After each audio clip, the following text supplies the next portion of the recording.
Not only that, we see the constant orientation around the prom as well, of the spending of money, the acquiring of the tuxedo, even not knowing what certain parts of the tuxedo do, the sock holders, the straps for your socks, I can't remember what they're called, but the fact that he paid for them means he must use them, he must participate or be assimilated into the consumptive pattern, the consumptive society that he is so familiar with and normalized to within this upper middle class framework.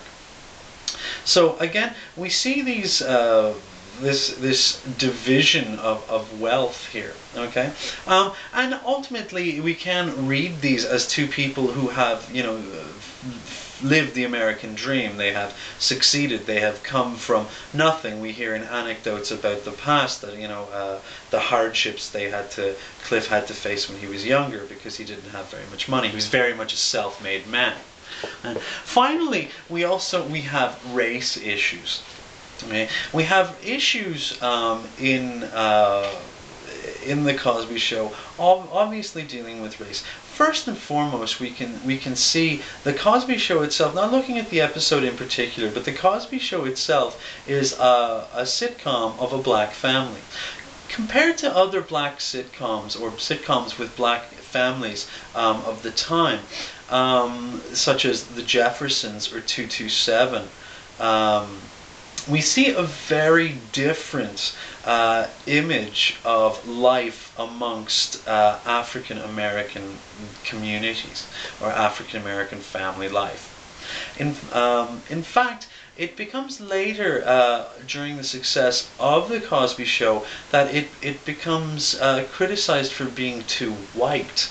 Now, so there is already an assumption of role playing and an association of white bourgeoisie behavior and black proletarian behavior.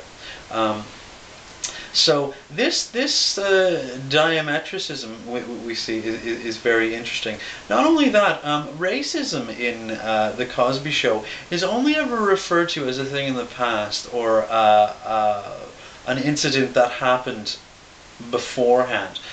Never is there a direct confrontation of racism unless there is an episode about, you know, black history. So this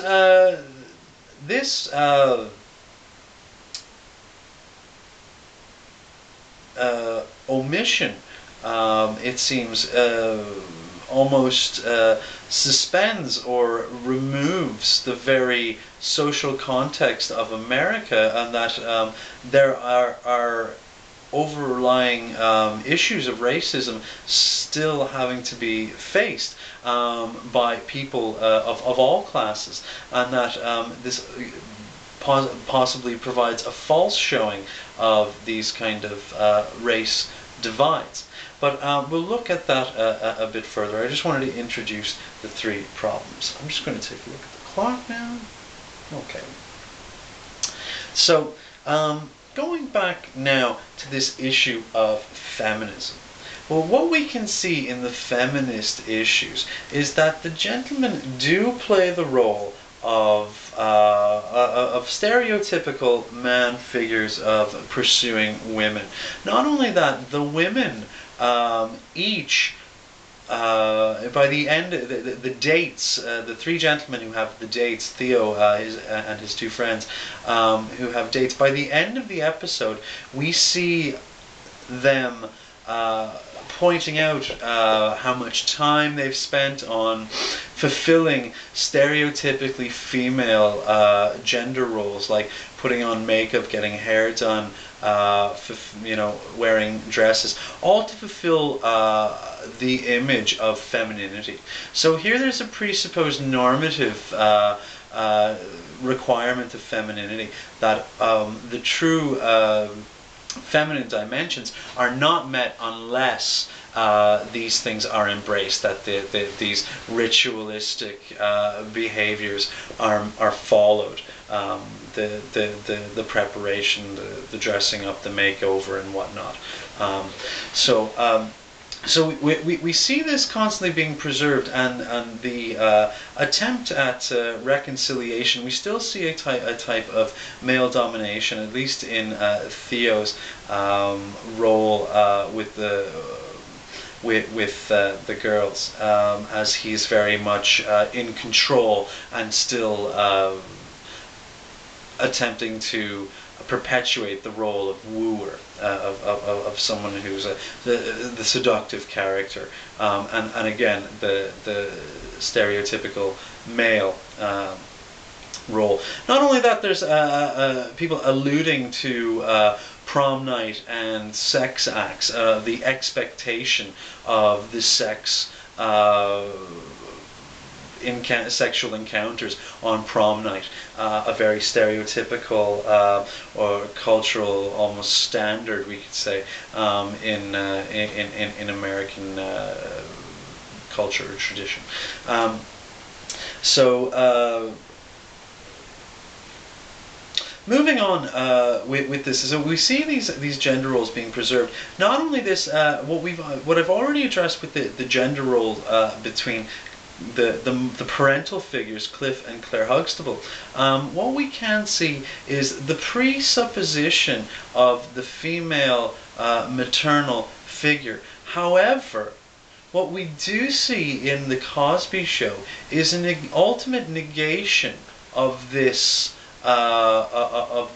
maternal power, and that ultimately it is impotent without the male.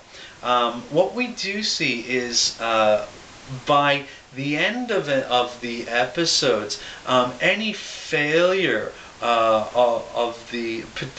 any paternal failure, any failure on the side of Cliff Huxtable, any neglect of the children, any neglect of his wife, any neglect or disrespect towards her, is always resolved with a joke or something humorous.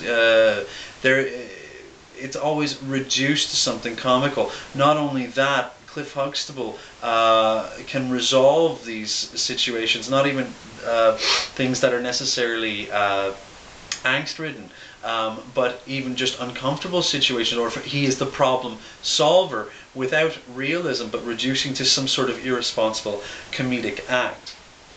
Now again, his position as the dominant male figure still subjugates the woman, but not only that, as an extra kind of added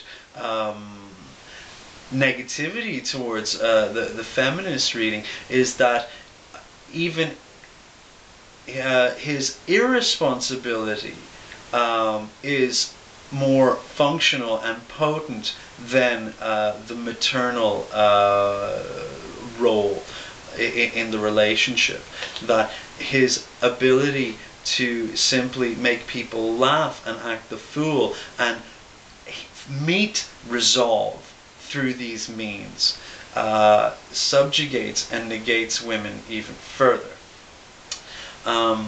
So again, we have a bit of a problem with this kind of feminist reading. Now, another issue or another criticism towards the Cosby Show is that this paradise, or almost paradisic or idealistic environment that they exist in, never reduces to a fight. There's never any fighting, never any yelling or screaming matches between parents. There's always parents and children, or siblings, or any other type of, I have my minute warning now, or any other type of hostility. In fact, these hostilities are always from outside if the family, if at all. But what we do see is that there is always a reduction to humor, and everything is always as it should be, very zen, by the end of the episode.